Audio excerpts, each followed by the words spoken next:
Hello दोस्तों, ये movie एक ऐसे लड़के की है जिसने हार मानना सीखा ही नहीं। पर क्या होगा दोस्तों, जब ये लड़का अकेले मंगल ग्रह में फंस जाए तो क्या ये वापस धरती पर लौट पाएगा? तो चलिए देखते हैं। मूवी शुरू होती है और हम नासा की एक टीम को देखते हैं जो मार्स पर कुछ चीज का रिसर्च कर रही होती है। यहाँ पर हमें समय दिखाया जाता है 2035। इनका 31 दिनों का मिशन है जिसमें से 18 दिन पूरे हो चुके हैं। ये सभी लोग काम के साथ एक दूसरे का ख्याल भी रखते हैं। लेकिन एक दिन इन लोगों को नासा की तरफ से एक मैसेज आता है जिसमें बताया जाता है मार्स में एक तूफान आने वाला है। और जब ये लोग देखते हैं तो वाकई में ये तूफान बहुत बड़ा होता है। अब ये देखकर कमांडर इस मिशन को बंद करने का फैसला लेती है। कमांडर ये नहीं चाहती है कि इस तूफान की वजह से उनके साइंटिस्ट मारे जाएं, जिसके बाद सारे साइंटिस्ट स्पेस रॉकेट में आने लगे। इसी बीच तूफान इनकी ओर तेजी से आ रहा था। तूफान का एक टुकड़ा इनके साथ ही मार्क से टकराता है और वो दूर जाकर गिर जाता है। सभी उसके दोस्त उससे कांटेक्ट करने की कोशिश करते हैं लेकिन उसका कांटेक्ट नहीं हो पाता है। अब ये सभी लोग इस तूफान में ज्यादा देर तक रुक नहीं सकते हैं क्योंकि इनका स्पेस रॉकेट धीरे धीरे झुकता जा रहा है। इसलिए इन्हें जल्दी से टेक ऑफ करना पड़ेगा। अगर इसने ऐसा नहीं किया तो ये वापस कभी भी धरती पर नहीं जा पाएंगे। इतनी तेज तूफान को देख के ये लोग मार्क को मरा हुआ समझ के धरती की ओर निकल जाते हैं। और इधर धरती पर नासा के डायरेक्टर मीडिया को बताते हैं कि मार्स में हो रही प्रोजेक्ट को हमें बंद करना पड़ा तूफानों की वजह से। मुझे बहुत दुख है कि हमारे इस मिशन में एक साइंटिस्ट जिसका नाम मार्क होता है उसकी मौत हो चुकी है। यहाँ पर हमें मार्स प्लेनेट दोबारा दिखाया जाता है जहाँ पर मार्क जिंदा होता है। जिस हिस्सा से मार्क टकराया हुआ होता है उसका एक हिस्सा मार्क के सूट में जाकर घुस जाता है, जिससे मार्क का सूट में ऑक्सीजन बना हुआ रहता है और मार्क जिंदा रहता है। वे अपने स्टेशन पर वापस आता है और अपने जख्म का इलाज करता है। थोड़ी देर बाद वे अपनी रिकॉर्डिंग को ऑन करता है और अपनी सारी बातें को बताने लगता है क्योंकि वे जानता है कि यहाँ पर ज्यादा दिन तक वे जिंदा नहीं रह पाएगा, जिससे दूसरे साइंटिस्ट को पता चले कि मार्क उस तूफान में बच गया था और उसके साथ क्या क्या घटना हुआ था। वे चेक करता है स्पेस सेंटर में कि वे किसी तरह नासा से कांटेक्ट कर सके, लेकिन अफसोस यहाँ पर वैसा कुछ भी चीज नहीं होता है। और ये स्पेस स्टेशन सिर्फ 31 दिनों के मिशन के लिए ही बनाया गया था, जिसमें सिर्फ 31 दिनों का ही ऑक्सीजन सप्लाई है, जिसके बाद मार्क ऑक्सीजन की कमी की वजह से मारा जाएगा। और ना ही उसके पास यहाँ पर पर्याप्त खाना, पानी और ऑक्सीजन है। उसके पास सिर्फ एक ही उम्मीद बची होती है और वो है मार्स का अगला मिशन, जो कि 4 साल बाद होगा। मतलब उसे खुद को 4 साल तक जिंदा रखना होगा। जिसके बाद वे सोचने लगता है 4 साल तक जिंदा हुए कैसे रहे। लेकिन दोस्तों यहाँ पर मार्क भी हार मानने वाला नहीं था। वे एक साइंटिस्ट के साथ बोटनिस्ट भी होता है। बोटनिस्ट उन्हें बोलते हैं जो पेड़ पौधे का साइंटिस्ट होता है। मार्क यहाँ पर प्लान बनाता है कि वे अब मंगल ग्रह में खेती करेगा, जिससे कि वे 4 साल तक जिंदा रह सके। अब 31 दिन बीत चुके और वे खेती करना चालू कर देता है। वे अपने वेस्ट मटेरियल का खाद के लिए यूज करता है और वे आलू उगाने का कोशिश करता है, बट ये इतना भी आसान नहीं होता है। खेती करने के लिए उसे काफी सारा पानी का जरूरत पड़ेगा। जिसके बाद मार्क इसका भी जुगाड़ निकाल लेता है।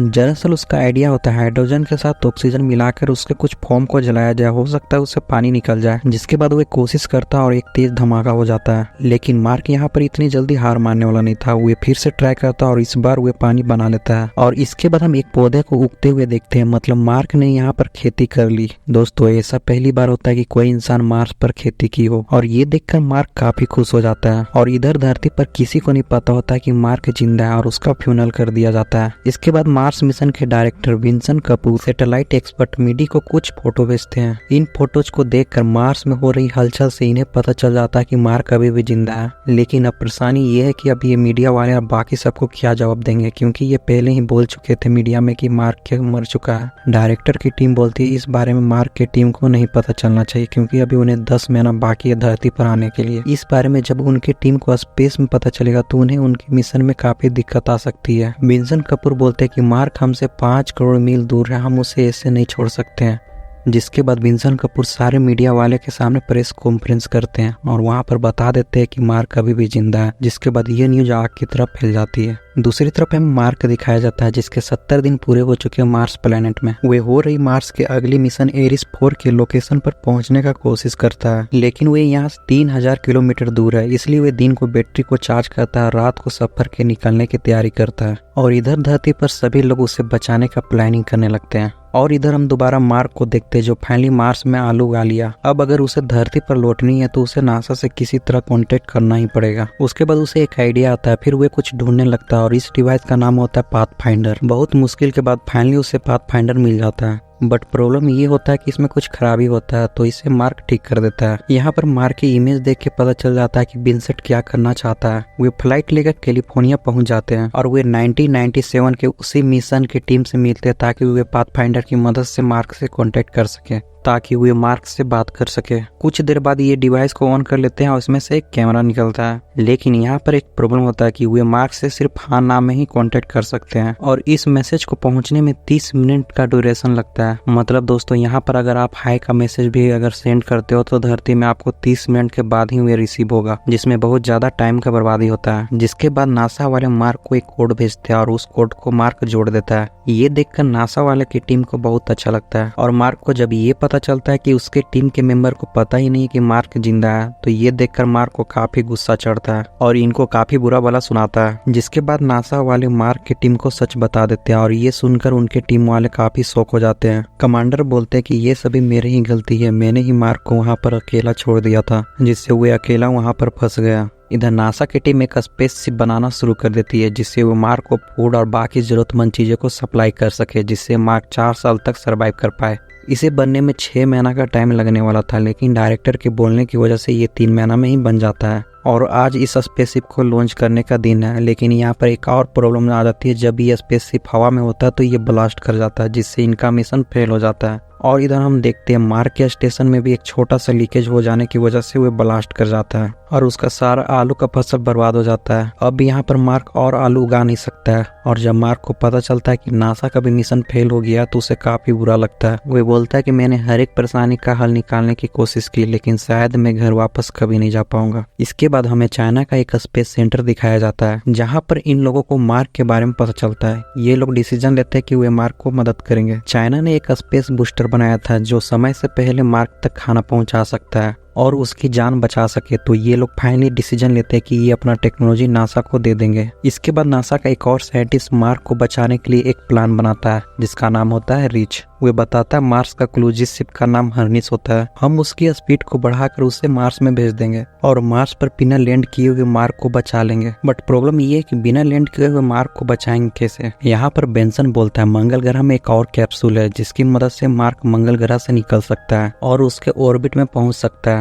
ये प्लान तो काफी ही अच्छा होता है, लेकिन अगर ये ऐसा करेंगे तो इसके टीम के मिशन में 500 दिन और ज्यादा जुड़ जाएंगे। ये बात सुनकर डायरेक्टर इस बात से इनकार कर देते हैं, क्योंकि वे नहीं चाहते कि मार्क को बचाने के चलते और टीम मेंबर का जान खतरे में डाला जाए। ये बात सुनने के बाद रिच बोलता है कि ये फैसला हमें उन्हीं पर छोड़ देना चाहिए, क्या वे उनकी जान बचाना चाहते या फिर नहीं। रिच सीक्रेट तरीके से हर्निस को मैसेज भेज देता है कि वे मार्क को बचा सकते हैं। जब कमांडर को ये पता चलता है तो कमांडर भी मार्क को बचाने में शामिल हो जाते हैं। इसके बाद इधर चाइना का स्पेस बूस्टर को लॉन्च कर देते हैं, जिससे मार्क को फूड और जरूरी सामान मिल सके। और इधर हम मार्क को देखते हैं, जिसकी हालत बहुत खराब हो चुकी है। ऐसा इसलिए होता है क्योंकि मार्क एकदम कम खाना खाता है और बाकी खाने को वे बचा के रखता है, ताकि वे ज्यादा दिन तक उस खाने को खा के जिंदा रह सके। और अब वो एरिस 4 के लिए निकल जाता है, जहाँ पर उसे एक और शिप मिलेगा, जिससे वो स्पेस में जा सके। वो दिन में अपनी बैटरी को चार्ज करता है और रात को आगे बढ़ता रहता है। लगातार चलने की वजह से वो एरिस 4 तक पहुंच जाता है। इस शिप में एक प्रॉब्लम होता है कि ये शिप ज्यादा वजन को उठा के नहीं टेक ऑफ कर सकती है। इस शिप को हल्का करने के लिए इसके अंदर सारे चीजों को हटाना पड़ेगा, कुर्सी हो, कम्युनिकेशन सिस्टम हो, यहाँ तक कि ऊपर के छत को भी हटाना पड़ेगा, जिसकी जगह में उसे हेप कैनवर से कवर करना पड़ेगा, जिससे ये शिप हल्का हो जाएगी और मंगल ग्रह के ऑर्बिट से निकल जाएगी।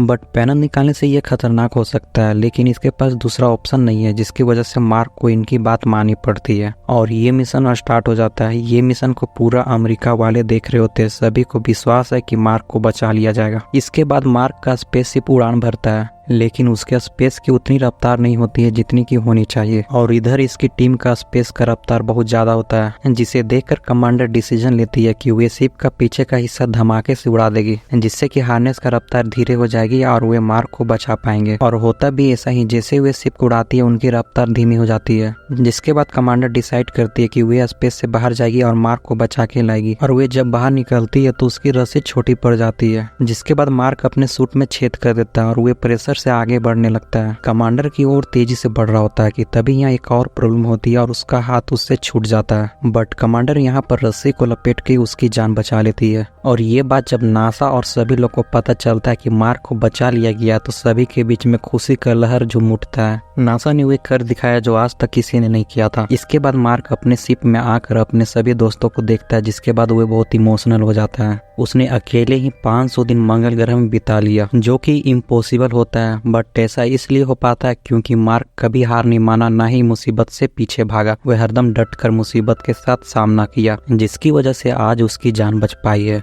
इसके बाद हम मार्क को धरती पर देखते हैं और उससे सर्वाइवर इंस्ट्रक्शन बना दिया गया है। वो ये सभी लोगों को गाइड करता है कि मार्स में फंसने पर हम सर्वाइव कैसे कर सकते हैं। फिर 5 साल बाद का समय दिखाया जाता है, जहाँ पर उसकी टीम के सभी मेंबर्स सेट हो चुके हैं अपनी लाइफ में, और टीवी पर दिखाया जाता है एरिस 5 मिशन सक्सेसफुली लॉन्च हो जाता है। और इसी के साथ ये मूवी यहाँ पर समाप्त हो जाती है।